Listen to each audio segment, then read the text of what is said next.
Hello guys! Welcome back to a brand new video. Today, Ministry, the owner of Shirai Ryu, is going to be taking you through on how you can make a successful GAR faction. Thanks for being here, Ministry. First up, how do you properly set up a faction? Setting up a faction is the easy part. A simple template from a former raid group would do, or just a simple basic template with the correct necessities. This would include announcements, an entry log channel, mod chats obviously, always have a meme chat, Q&As, and by far one that could help in the early stages of a faction, a suggestions area. But making it non-serious has been the key since up until we started killing a lot of people when we were bored.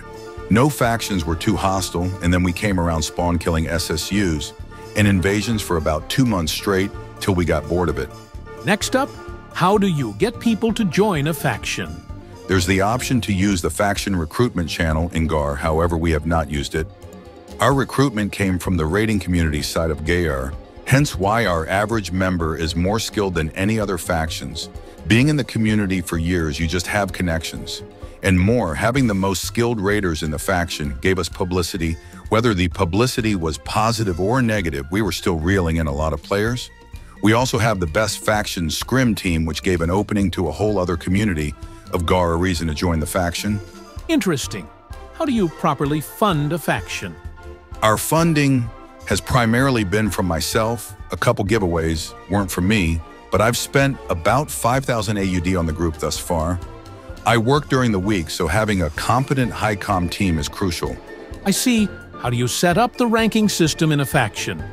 The ranking system comes down to the owner's preference.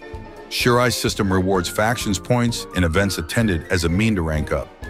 Making exclusive roles tend to get people to have a goal to try and rank up. Since points can get you towards a rank up, it encourages people to play more, building up our points, and if they're in a department, it's just something to do on the side, so it's not such a huge grind for ranks that don't hold power. Next question is, how do you form a strong community in a faction? The community was an easy part for myself, since it's the raiding community mostly, but community will form over time once people get to know you and how you operate, have a mission and a vision of what your goal is, and keep up the engagement.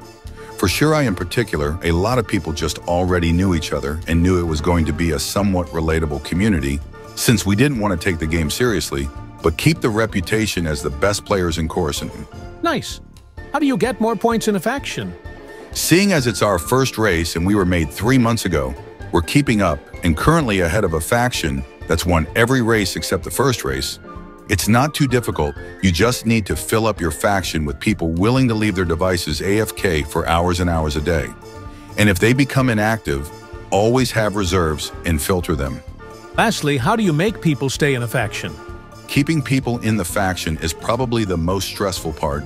Keeping the morale up is one thing, but to give them a reason to enjoy it is something else. Since we're the most skilled faction in game, it keeps the Coruscant combatants in the faction, since they'd either like to be a part of it or be the reason it's so good. Giving variety like scrim teams and departments is a good idea, or guarding. Some people specialize in different areas, and being as open to it allows more players and engagement. Okay, that wraps it up. Thanks for taking the time out of your day to speak with me. Now here is a last bonus tip.